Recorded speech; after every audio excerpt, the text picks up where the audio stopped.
Okay. Hi, welcome to the Talk to Defeat ALS podcast. I'm your host, Tony Heil, Director of Communications and Public Policy at the ALS Association Greater Philadelphia Chapter. And this is March 2019, unless you're listening to this in the future, because this is the internet and you can listen anytime. I am focused this month on Social Work Month, because March is a month to recognize the contributions of social workers across the country. And the ALS Association Greater Philadelphia Chapter has many wonderful social workers who have contributed to the growth and success of our work in the fight against ALS. Each week this month, we're talking to social workers to get their perspectives on why they became social workers, why they joined the fight against ALS, the challenges they may face, what they want to do, and why they see social work as so valuable, because I think we all do here at the chapter.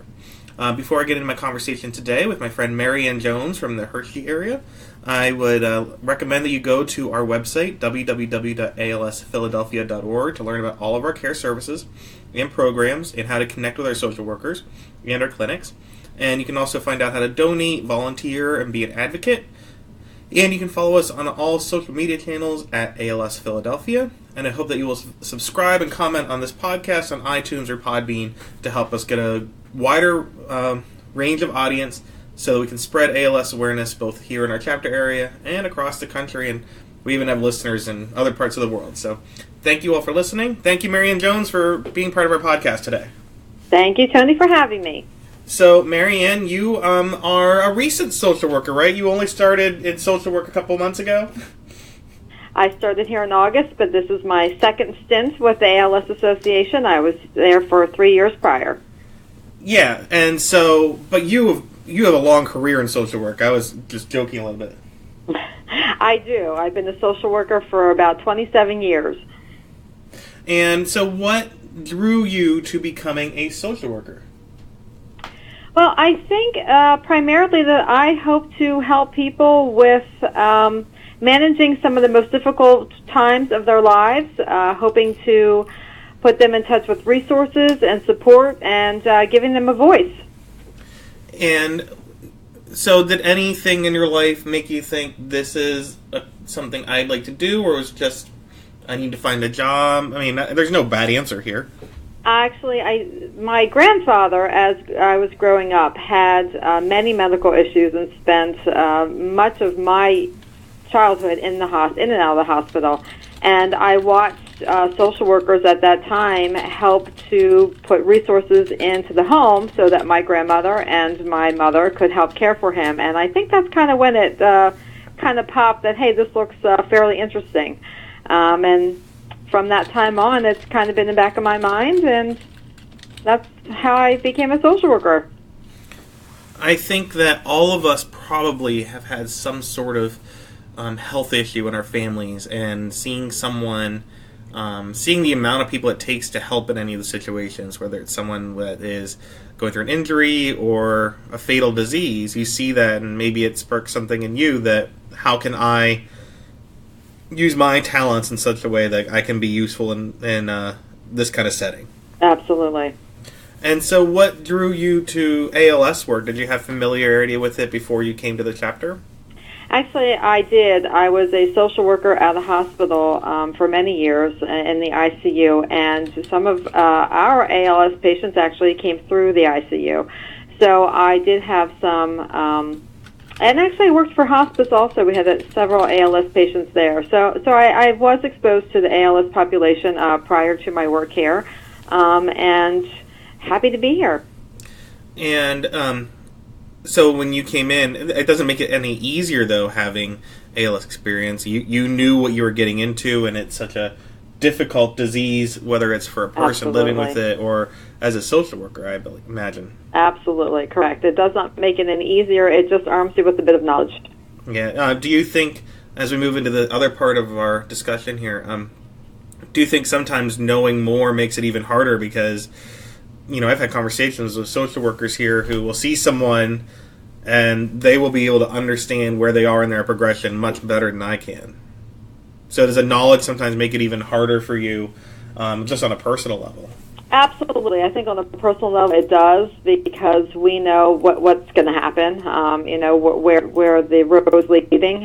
So I believe it does personally make it more difficult. I think professionally it obviously allows us to help them more effectively. And so you work out of the Penn State Hershey Medical Center, the clinic there, the Right. nationally recognized ALS Association treatment center. What does a social worker do at that center? It's the same, I think, at all the clinics, but just give us a little bit of a description about what your role would be at that clinic. Sure. I am part of a multidisciplinary team along with the nurses, physicians, therapists, speech and nutrition, and I will see all the patients who come to the clinic, with them, their families, get a sense of how they're doing at home, what kind of help they may need, what they're looking for, how they're managing, how they're coping. And just try to be somebody who's available to bounce some ideas off of. How can we make this whole process easiest for them and for their families? And it's not always easy to do that. Everyone comes to you, with other diseases, maybe people come and you say, okay, here's what to expect week 1, month 2, etc., and here's the 10 things you do, and you go out the door. But I imagine, especially at such a well-organized clinic, that you have a lot of work that you have to do to prepare people, because every case is so different. Absolutely. Every case is different, and probably the number one question is, well, what can I expect from families? And that's almost impossible to answer, because everybody is progressing at a different rate and has different needs. And basically my job is just to talk about, well, this is where we are. Let's look at the needs we have right now, because those are the most important ones we need to deal with. And then, we can talk a little bit about in the future, kind of looking ahead, maybe being a little bit prepared. But the time frame and the scope of needs is obviously something that we can't determine. So what are the challenges that you face as a professional in social work here at the chapter, or just as a human being dealing with it?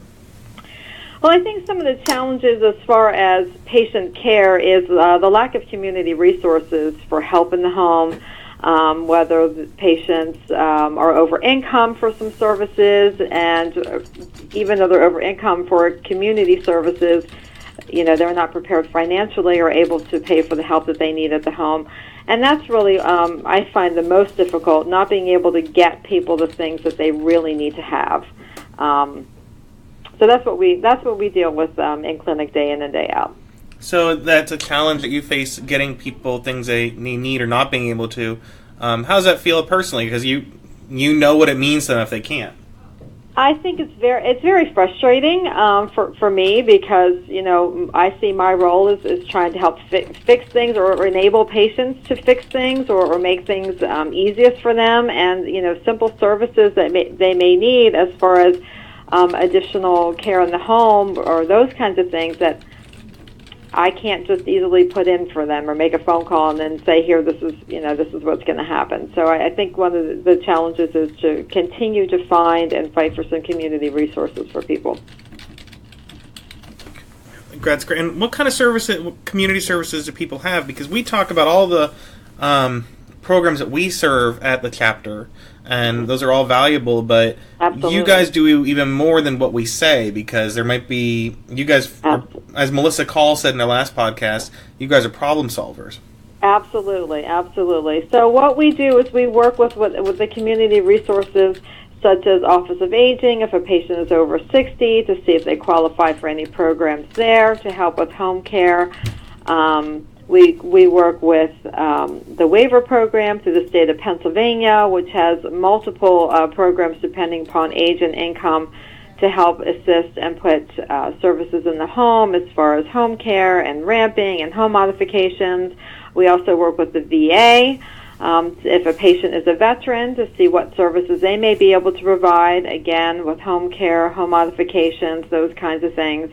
So we are problem solvers, which is why it's frustrating when we can't help solve the problem. But we do our best to find what community resources or grants or funds exist in the community to be able to help our patients.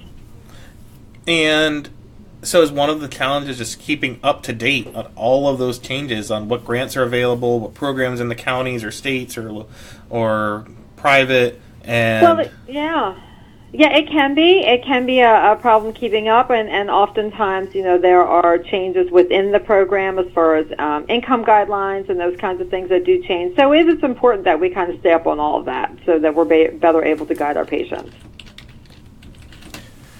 So that's a challenge, is navigating through a very difficult system. Do you have resources that can help you do that? Do you work with the other social work team throughout the chapter, or? Absolutely. We do work with each other. I work with social workers in the community that I have built a relationship with over the years. And, occasionally our friend Google does help also in finding some programs that may exist in areas that I'm not as familiar with. Well, speaking of Google, is one of the challenges as a social worker having people come in with too much information from the internet and having to recorrect them in a way kindly so that they don't think, oh, I should do this or that because I saw it on Facebook or social media. Absolutely. Was that a challenge you didn't expect to face when you first started in social work? Yes, because there wasn't Google back then, and it wasn't as widely used back then. It is. People will read things, and often there is more information to what you're reading. So it's very important that patients talk to their social workers so that they can get accurate information. It's okay to kind of go online and just kind of look around and maybe bring those questions back to your support team, but I think it's really important that you follow the guidance of your social worker in navigating the community resources to assist you. Great, and I appreciate all of the hard work that goes into that. I think from the outside, it's hard for people to see what you guys all do because it's such a all-encompassing role as a social worker. Absolutely, it is, absolutely. So those are some of the challenges and also what got you into being a social worker. In the next year or in general, what are things that you would like to see for yourself and your profession, or what you would like to do as a social worker for people with ALS? I think I would like to just continue to provide support, fight for our patients' rights, resources, help to give them a voice, to better be able to have the smoothest process and the most support that they can going through this trying time. Yeah, so because there's no real success story, I guess, with ALS, because it's always fatal, but you can find your own successes in talking with someone and knowing that you made their life a little bit better. Absolutely, absolutely. I think as a social worker, if we can make things as good as we can, make sure that they're aware of all the services that can be provided, improve their lives as best we can so that their family can enjoy the time that they have, they can enjoy the time that they have with each other, that is a success story. I think that's really important here. It's a very challenging place to work, not because the people here aren't good or the conditions of working, just the disease is challenging for all of us. And absolutely, it is. Absolutely. Do you guys at the Hershey Clinic or as your social work team throughout the chapter or beyond that, do you guys ever just talk about what that toll is? Because you grow bonds with a lot of the families you meet. We do, and every couple of months we do have a Remembrance Ceremony within our clinic where we honor and remember all of our patients that we served who have passed on, and I think that's also very helpful for those of us to be able to remember and to speak of the patients that we did grow close to. Yeah, and I'm sure if that number goes up pretty quickly because it doesn't take long for you to establish a rapport with people. It doesn't. Our patients are great, our families are great, and it's an honor to help them and get to know them. Wonderful. Well, I think we are a unique area where we're able to create these bonds, and every relationship has a lasting impact. And I think all of us here, where we'll remember people by first name, sometimes years after they've passed on, because it made a big difference in all of our lives. Absolutely. You are correct, Tony. So I think that social work is very valuable. I think it's a really a huge contributor to the success of our chapter and wider ALS Association. Why do you think that social work is valuable? I think social work is valuable because we are available to our patients, clients to provide support, bring about change, improve their lives, and be a voice for them and encourage them to use their own voice. Yeah, and what does that mean to people now that you can do that? I think people find that as a wonderful help through them. They know that they have somebody that they can count on to call to help navigate whatever concerns or questions they have, or just, where do I go, or who do I ask, even if it's not something that is the role of social work, that just, who can I call then? Even if it's saying, okay, your nurse is so-and-so, let me get in touch with her for you. It can be something very simple like that. So I think patients and families find the role of social work as a great support, the social workers here at the Greater Philadelphia chapter, to help them kind of get through this very difficult time. I imagine that because of the rapport you build with your families at the Hershey Clinic and beyond, that they recognize that, and most of the people you meet never knew they'd ever have to talk to the social worker.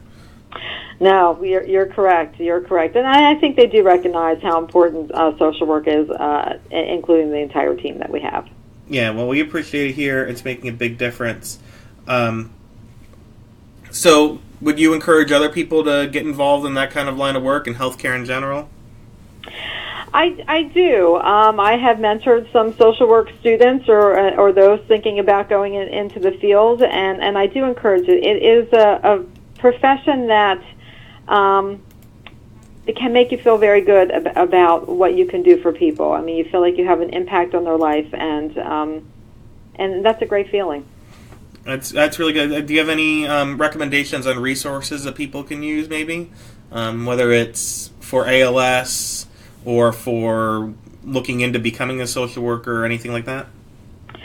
Well, I think any student or high schooler who is thinking about it should certainly contact, if they don't know anybody who is a social worker, their local colleges to get some information about the programs. And I know there are quite a few professions that do take students on who can, kind of take a peek at what social work really does.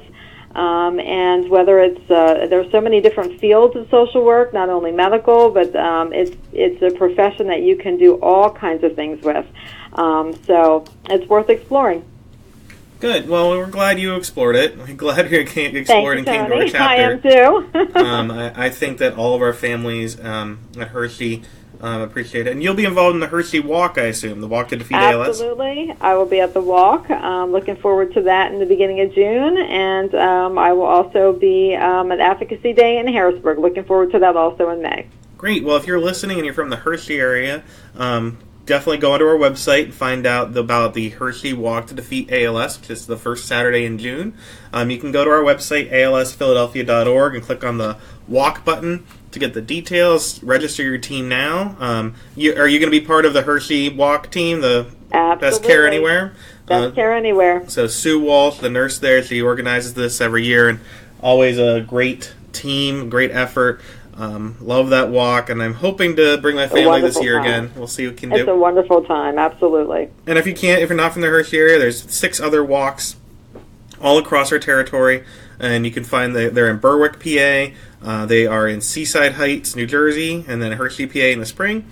And then in the fall, we have our walks in Rehoboth Beach, Delaware, Lehigh Valley in Pennsylvania, Ocean City, New Jersey, and in the Greater Philadelphia area near Citizens Bank Park. So find all those on our website, alsphiladelphia.org. Find out about how to get in touch with Maryann Jones and all of our social workers, also at alsphiladelphia.org. And, of course, listen to this podcast, subscribe, share it, and get involved on social media, all at ALS Philadelphia, one word, so you can help boost ALS awareness, which is something Maryann does all the time. Thank you so much, Tony, for having me. Thank you, Maryann. Thank you for all you do. Thanks to all our social workers. It's Social Worker Month. And if you see one, even if they don't work for us, make sure to say thank you and give them some encouragement and love. Have a great month, Maryann. Thank you, Tony.